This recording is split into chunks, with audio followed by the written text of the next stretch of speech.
Marriage can be full of utopia and bliss, or filled with challenges and stress. But definitely, marriage is a journey. How do you handle your baggage? Experience the marriage that God always wanted you to have through the Marriage Utopia series with Stephen and Ann Butterfield.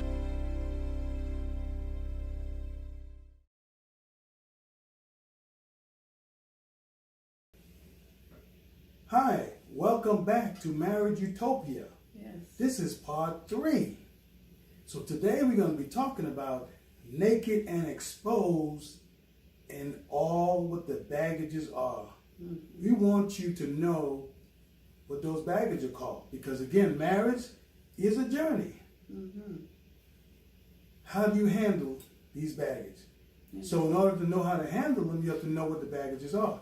And I think I told you on episode 2 that marriage, the baggages are 4 things that dictate how we see things, how we feel about things, mm-hmm. and how we think about things. Mm-hmm. And so those 4 things which really determine who we are. They give us our perspective and mm-hmm. our view on life. Mm-hmm. And so the first one is family traits. Mm-hmm. And then the other one is beliefs, and it's habits, mm-hmm. and unresolved issues. Mm-hmm. So today we're going to go through and tell you what we mean by family traits and how that impact an individual. Mm-hmm. And so we want to make sure that we know who we are, and we got to know who our spouse is. Because in order to love somebody or to work with somebody, the Bible says, know them that labor among you. Mm-hmm. And so to be able to work together and live together, we need to know each other. And so, you know, a lot of times when we are courting and want to get somebody's interest, we send a representative out. And so the real person never shows up until years of marriage, and then all of a sudden, you know, those layers start to get unpeeled. Mm-hmm. But we don't want to wait till then. Mm-hmm. We want to be able to know what those things are now. Mm-hmm. And so the first thing we're going to talk about is those baggage. Mm-hmm. And the first one that we're going to deal with is family traits. Family traits. Family tradition. All families have a certain thing that they are known for. Mm-hmm. You can call it a reputation. You can call it hereditary stuff. Things that they do mm-hmm. that's unique to that particular family. Right. You know, sometimes we can have families who are loud, some mm-hmm. families who are academic, some family who are creative, some mm-hmm. family who are workaholics, some family who are alcoholics. There's a lot of different things that goes into family that determines and mold us mm-hmm. to the people that we are. Right. And what happens is the family traits kind of form or frame our personality. Mm-hmm.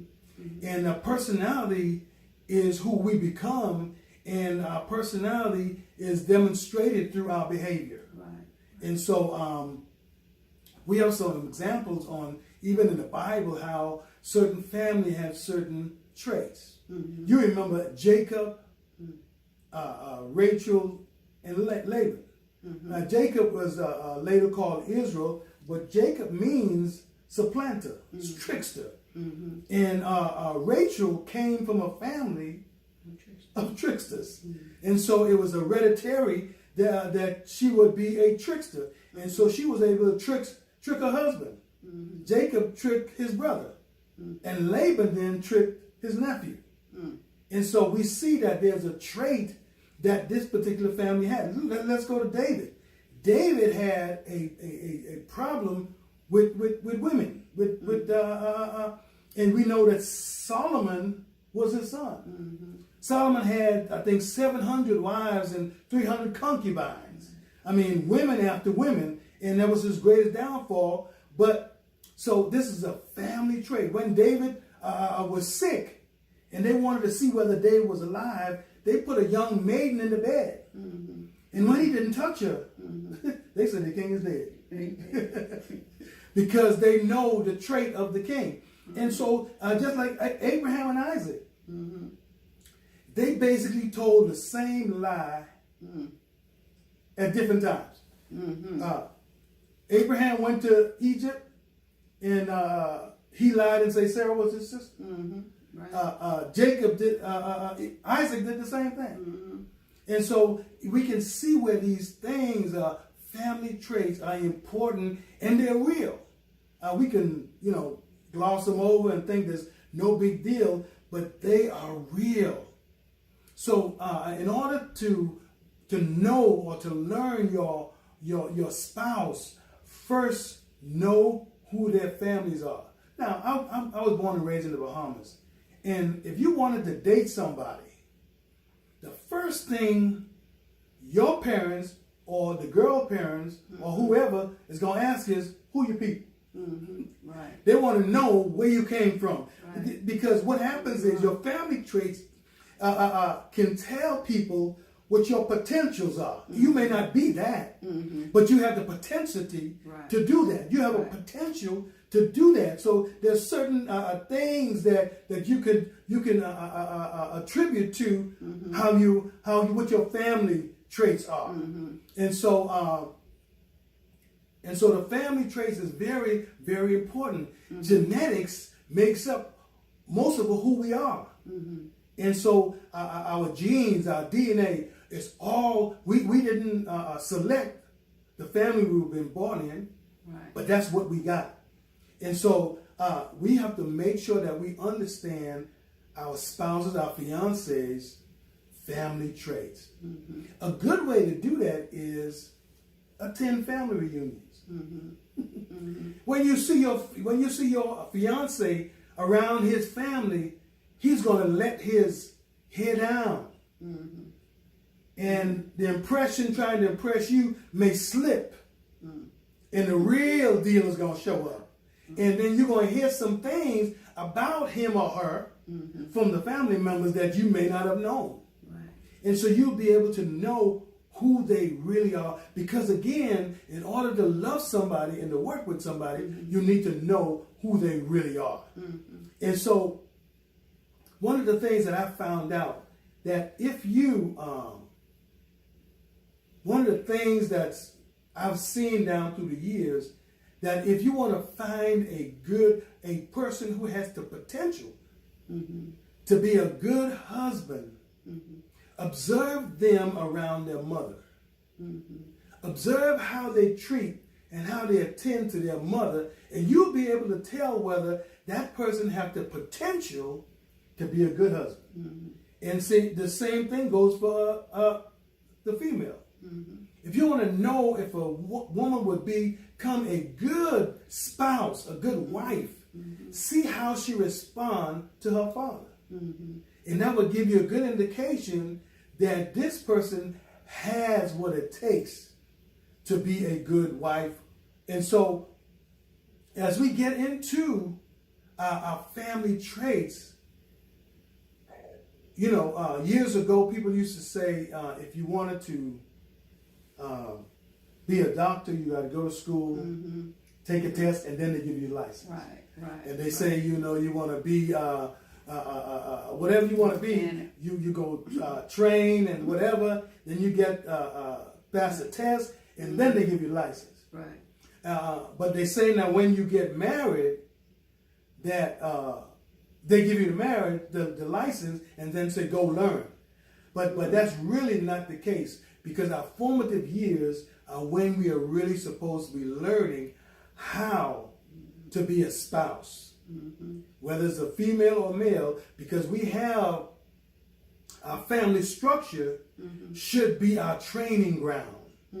And so how that family operates is going to dictate a lot of times how we start out.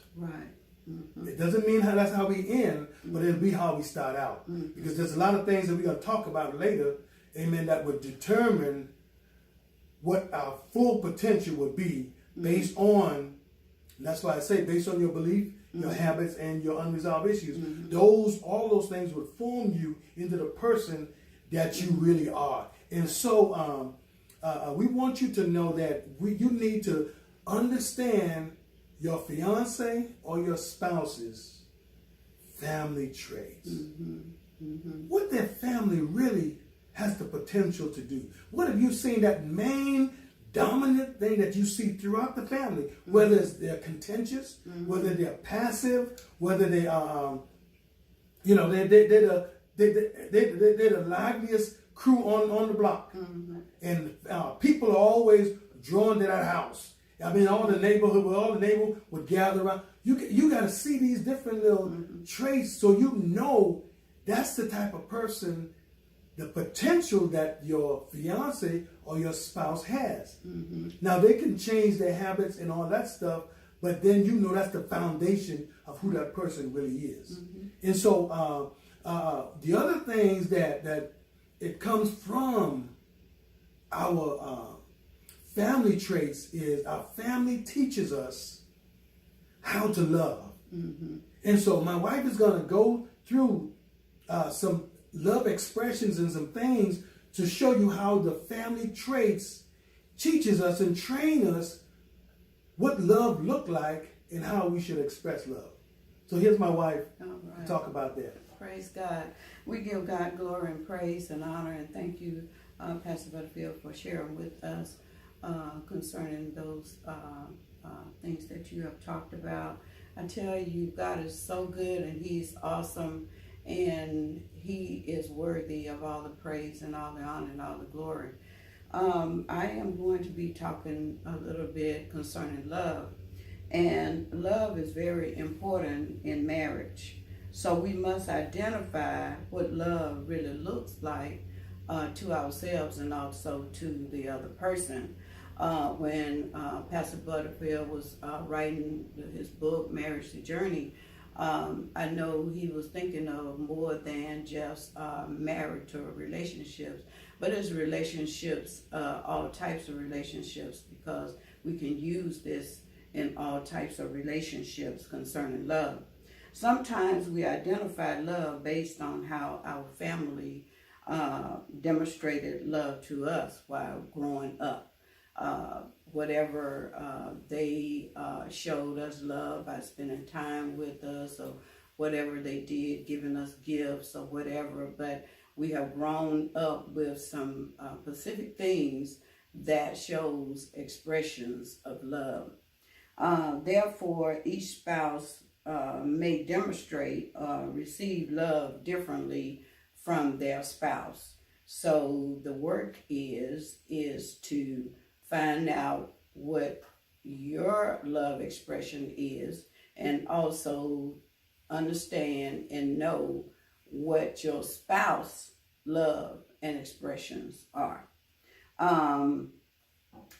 Pastor Butterfield is talking about these love expressions in his book, Marriage the Journey, and he would like for you to also get the book by Gary Chapman, The 5 Love Language, which will help you to be able to go deeper into what he is explaining about the love expressions in his book, Marriage the Journey. So we are going to go and take a look at these love expressions.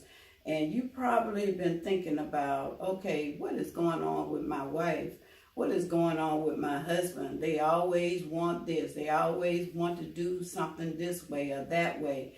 But the thing is, if we can get these love expressions together concerning our spouses, guess what? God will work things out for us in our marriages. And then we won't be the one that is saying after 2 years the love is gone. But after 2 years the love is expressed even more, because now you have really began to know that individual. So therefore love is not, you're not losing any love, you are now gaining more love. But that real love that is going to stand is agape love. That love is going to stand. Now, these love expressions that Pastor Butterfield shared in his book, Marriage the Journey, how they're expressed, love is expressed, it is received, and also you have to understand. So how the love is expressed, how it is received, and how you understand that person or yourself concerning these love expressions. Amen. So the first one that we are going to talk about is the physical touch. And so you may have a spouse that, you know, they always trying to be up under you. They are always putting their hands on you, touching you, feely. And you may not be quite that type of person. But what we want to do is be able to love our spouses enough that we can also understand them and give them what they need, because guess what? You need something as well. And so you want to have what you need as well in order for the relationship to go forward. Now, the physical touch can demand your full attention. The physical touch. Family shows you love with hugs, kisses, and holding hands or rubbing your shoulder, just being up under you. That is a physical touch. And growing up, your family showed you that. Your family showed you that. So now you're used to that. And you are believing that is an expression of love. And so when you get married, you are looking for that person to show you some physical touching. And if you're not getting it, then that's when you feel like the person may not love you. So now what you have to do is you have to find out what your spouse love expressions are. And you can find them out, because they will definitely tell you. Your husband will show you, your wife will show you, and so you will be able to know. So physical touch is a love expression that you receive from your family, and so now you're looking for it in your relationship with your spouse. Okay, that's physical touch. And so you may be thinking now, now I understand what is going on with my spouse. I always want to be under me, and I always want to be touchy-feely. And so now you have to really motivate yourself to give her that, or give him that. You got to now love that person enough to give them what they need. That's right. Amen. And so therefore we step out of our selfishness and move into an area of love, and that agape love is the greatest love that we can have. Amen. All right. And the next one is words of affirmation. Family shows you love with verbal compliments and words of appreciation. Is great communication for showing love. Now, if you grew up with your family always complimenting you and appreciating you, then when you get married, you are going to be looking for that from your spouse. That's right. So if you're not getting it, you do something around the house, clean the house, cook, mow the lawn or whatever, and nobody's saying anything, but you are used to someone saying, oh, you did a great job. Oh, that was very nice. Okay, I'm going to cook you a nice dinner for that. You know, if you're not getting that, you may feel like you are not being loved by your spouse. Right. So now, if you are married and you know that what I'm saying right now is your spouse, then you now need to move into that area of being appreciative to your spouse, showing those words of affirmation. Maybe they did a job for you in the house. Maybe you asked them to. Maybe you didn't ask. Maybe they just did it on their own. And a lot of times spouses will do that, whether it's male or female, will do things for their spouse. So when they do it, we need to show them appreciation. Now, I want us to understand that we have to show this appreciation whether or not we feel like this is their love language or not. But when you love expression, But when you see that this is dominant, Mm-hmm. it's really dominant. You see that your spouse really want this. That is when you need to know that this is a love expression that I need to work on to help my wife or my husband feel comfortable. Mm-hmm. Okay? The next one is quality time. Quality time. That's spending time with your spouse. Family shows you love with paying special attention to you.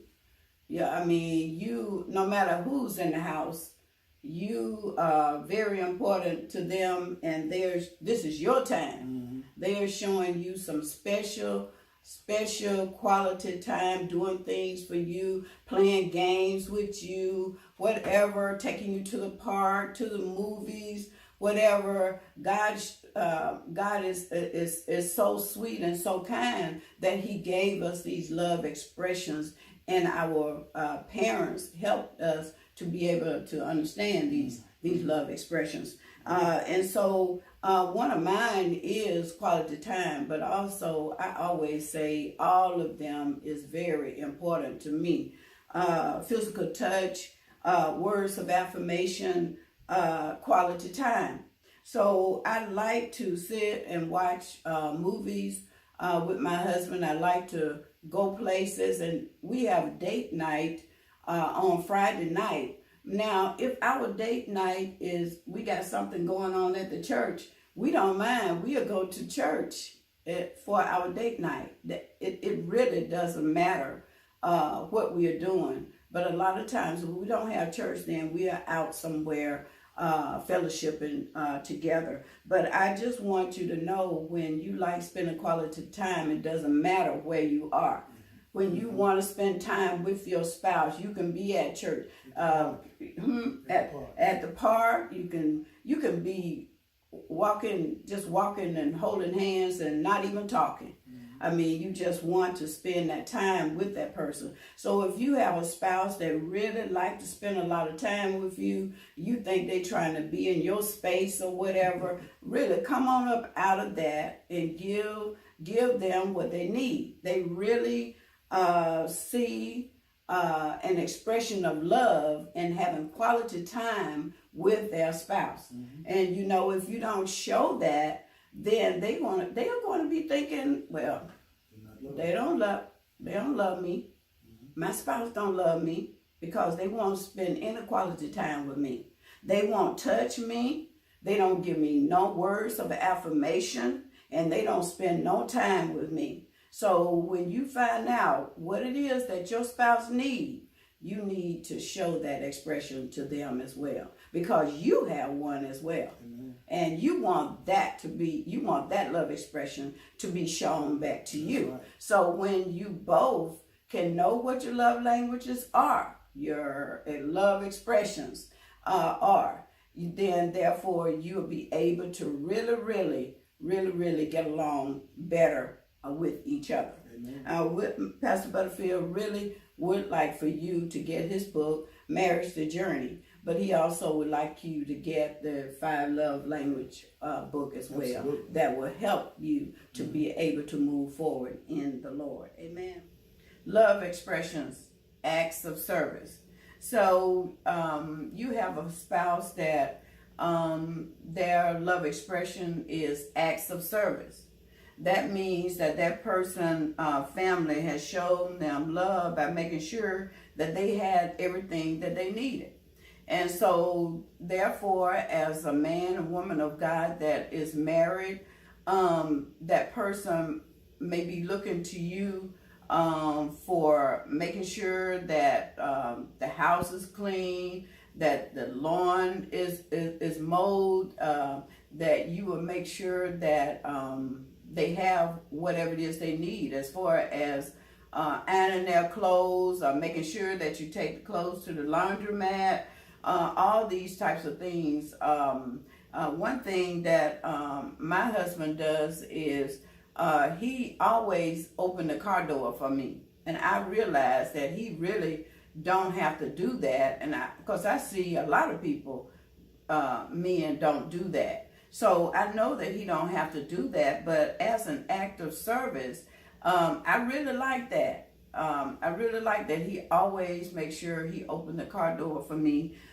He also make sure that he takes good care of me. And so therefore, if you have a spouse and you know that there are things that they like for you to do for them, you should make sure that you begin to understand that their love expression may be acts of service, meaning that they now have grown up with their family where they've been really making sure that they was taken care of. So you got to make sure, we could use, for example, providing for them a house and making sure that that house is, the bills are paid or whatever. That is kind of acts of service of taking care. And also, your car, you got a car, and then the car is not running that great. And so therefore you go and get a new car for you to drive. So acts of service, making sure that you are taken care of. And you know that person really get excited about those things. So that is their expression of love. They feel that way, that is an act of love or an expression of love. So you really have to make sure that you are taking care of your spouse. The next one, the last one, is receiving gifts. Mm-hmm. So family shows you love by buying you gifts on every occasion. Birthday don't pass, holiday, Christmas, Valentine, it doesn't matter. It doesn't even have to be a holiday. Your family would buy you a gift. And so when you get married, now you look at this as an expression of love. Mm-hmm. So therefore, if your spouse is not buying you anything for birthday and not getting you anything for Christmas or Valentine, wow, that's going to be really big. Yes. That they are going to be thinking, they don't love me. Mm-hmm. Because the love expression that they have received from their family is gifts. I'm going to give you gifts because I love you. I'm giving you a gift for any occasion that come around, whether it's your birthday or whether it's Christmas or Thanksgiving or whatever. It don't even have to be an occasion. Mm-hmm. They would just come and just bring you a gift. Mm-hmm. Going out of town, if they go out of town on a trip, when they come back, they don't come back without a gift for you. And so therefore, that person is looking for that from their spouse. And when they are not receiving it, then that's when there can be a little breakdown, because the person will begin to feel like they are not being loved. And so these love expressions is the physical touch, words of affirmation, quality time, acts of service, and receiving gifts. Okay. Thank you very much. We have been blessed by those 5 love expressions, mm-hmm. Explained to us by my lovely wife. And the other part of love is, and a lot of people get it mixed up, is you need to have a talk about sex. Mm-hmm. Because Hebrew 13:4 says, marriage is honorable mm-hmm. in all things, mm-hmm. and the bed is undefiled. Mm-hmm. And so we have to know that sex is vital in marriage. Mm-hmm. Mm-hmm. And so we should know that sex is so important in marriage that even the legal system mm-hmm. will not acknowledge a marriage, even after the legal documents are signed mm-hmm. and recorded. Right. If that marriage is not consummated through sex, mm-hmm. it can be null and void. Mm-hmm. Mm-hmm. So that's how important sex is in marriage. And mm-hmm. sex is not just a physical act, it's emotional and right. spiritual. Yeah. And so it is the joining of 2 souls. Mm-hmm. Mm-hmm. When the Bible says a man should leave his mother and father and and cleave to his wife, and they shall become one flesh. One flesh. Now, God is the only person who can take one, make it into two, and turn it back into one. Oh my God. And so what he does is, because that one, Adam, man, was lonely, he made two out of that one. And now our journey now in marriage is to become one again.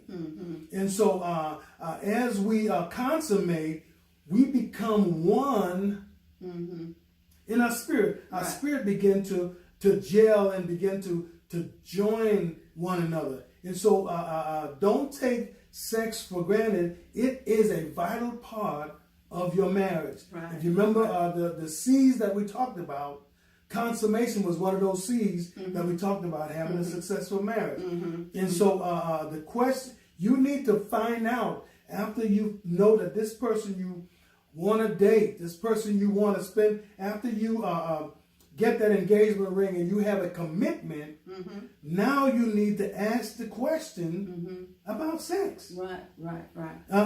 What are their likes, what they don't like, what they dislike, what they like about sex. Anything, questions about sex needs to be discussed before you get married. Yes. So going in, you don't have to assume anything. Again, because a lot of times we get in trouble by assuming stuff. And so we don't have to, that's why this section we're talking about today is talking about being naked and exposed. Yeah, right. Nothing hidden. I don't have to assume anything because it's clear view. Right. Because in the Garden of Eden, when God brought Eve to Adam, they were both naked. Yeah. And the key to that is, while we talk about family traits and all that, Adam began to say something prophetically. He said, "You are bones of my bone and flesh of my flesh." Now, he was just saying that I know where you come from. Right. I know your heritage. I know your beginning. And so that's why we think it's very important to know somebody's family trait. Because Adam expressed that you are bone of my bone and flesh of my flesh, indicating that I know where you came from. Right. I know what you're capable of. Because we came from the same cloth. And so it's important to know these things. And so we don't want people to be assuming stuff in marriage. No, this is not girlfriend and boyfriend stuff. This is the real deal. Right. And so you got to know that here is something that's my life depends on, because I say for better, for worse, for richer, for poor, until death do us part. Right. And so we got to know that we can't confuse sex with love. Now, sex is an expression of love, but it's not love. Right. And a lot of times we get love so mixed up, like my wife was telling us, that, back in the day, Flip Wilson used to say, love is a feeling you feel when you're about to feel a feeling that you never felt before. And, I used to say that's crazy because you can't trust your feeling. But there is a psychological, chemical reaction that happens when you fall in love. And it's called PEA. And I can't pronounce the actual word for it. But the problem with that is it only lasts for 2 years. And so what happens in a lot of marriages is because of the euphoria that they feel, the butterfly in their stomach, they think that, oh my God, this is love, but it's not lasting. Because love really is a committed decision. Right. And so when that feeling goes away, if you don't do these 5 things that you talked about, the person is not going to feel like they're loved. Right. Exactly. And so that's why people get in trouble when they don't have that feeling, that butterfly is not there. Now you got to make a decision to love. The butterflies are gone. But the thing is that as the person does what your expressions is, now you're going to feel that love. It's going to come back. Right. Keep going. It's going to keep coming. You got to keep doing that. And so these are things that are important that we need to know, and it all comes from our family upbringing. And so our family teaches us how to love. And so we got to know, all these things in our spouses so we can have the marriage that God always wanted us to have. And so right now we're going to stop and we're going to start our next session. But we want you to go to our website, ButterfieldsMinistriesWorldwide.com/the store and order the books. We have several books on there. Order the book. Get the book. We're going to have, following what I'm talking about, we're going to have couples that are going to tell you how this class in this book has impacted their marriages. Some of them have been married for 5 years, 10 years, 35 years, 25 years. But no matter the length of their marriage, they have gleaned something from this class and this book. So I want to encourage you, get the book. Follow us on YouTube. Follow us on Facebook. And you will be glad you did. So for now, here comes the testimony from these couples. Thank you.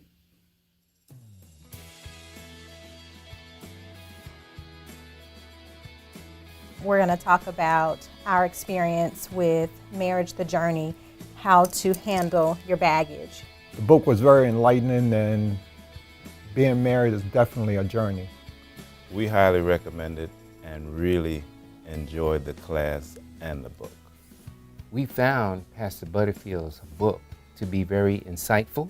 Well, I really enjoyed the whole book from beginning to end. We read the book and we were able to participate in the class. It was a multi-week session and it really was beneficial. We also found that it was so interesting, it really drew us in. You know, it brought things to our attention in the different chapters. They were lifting the experience of the book to a real life situation. Even though we've been married multiple years, there were still things we were able to pull from that did help to enlighten our marriage and bring things to our consciousness as we move forward. Marriages ought to have an annual checkup. The annual marriage checkup is really impactful. Having a checkup, which I consider from the standpoint of a tune-up. But it's good to check in and check up. We do maintenance on our homes. We do maintenance on our cars on a regular basis. Because if you don't have that annual marriage checkup, you're really doing your marriage a disservice. So we got the opportunity to attend the class, Marriage, the Journey, How Do You Handle Your Baggage? And that class was taught by Elder Stephen Butterfield and Pastor Ann Butterfield. To me, the class was a great refresher on how to respect each other, how to submit to each other, how to love and accept each other, even with our differences. But then we also learned some things new in the class and in the book that we think will help us continue to maintain a strong marriage. And so we were able to go home and then actually take what we talked about in class and then do that same thing with each other. You know, being married 35 years, a lot of dynamics take place. And so going back and going over and rehashing those things that brought us together. You gotta be a good listener, and you gotta be able to communicate with each other on a positive note. When you expose yourself, when you become real, you know, you become vulnerable, but at the same time, that means you trust in this person with your feelings and your emotions. Sometimes you have to listen to your spouse in order to get things done in life, in marriage, that is. You gotta be friends first as well. So basically, that's what's kind of helped us together, being friends to begin with. And the book allowed me to ultimately become a better husband by displaying or learning how to relay a lot of my emotions to my wife. His chapter in particular about love languages taught us a lot in terms of all the different expressions of love. I realized that your love language changes over time. And what it was in my 20s, it's not necessarily what it is now. Every successful and strong marriage is based on good communication. I realized that I was communicating ineffectively, but I did learn what our two love languages were. It taught us how to cater to our love language so that each of us both will feel that special love for each other. It brings about a conversation and it have you talk with each other about where you've been, where you are now and where you're going. We truly recommend it. We're thankful for the class as well as the opportunity to have been able to participate with the authors of this book. Great experience in the class, great experience reading the book. This is all biblically based, very inspirational, and it just lifted our whole ministry to another level and brought us even closer to each other. So I would strongly suggest getting the book because it will make you have a conversation with each other about each section in there, about your baggage and all that you've come through, and it'll make you think. So if you have the opportunity, make sure you get the book and also participate in the class as well. Yes. It's worthwhile. Yeah, you can't go wrong. Class is offered again. If there's another version of the book, we will be taking a part. It's a must read. If I had anything, it would be a #1 seller.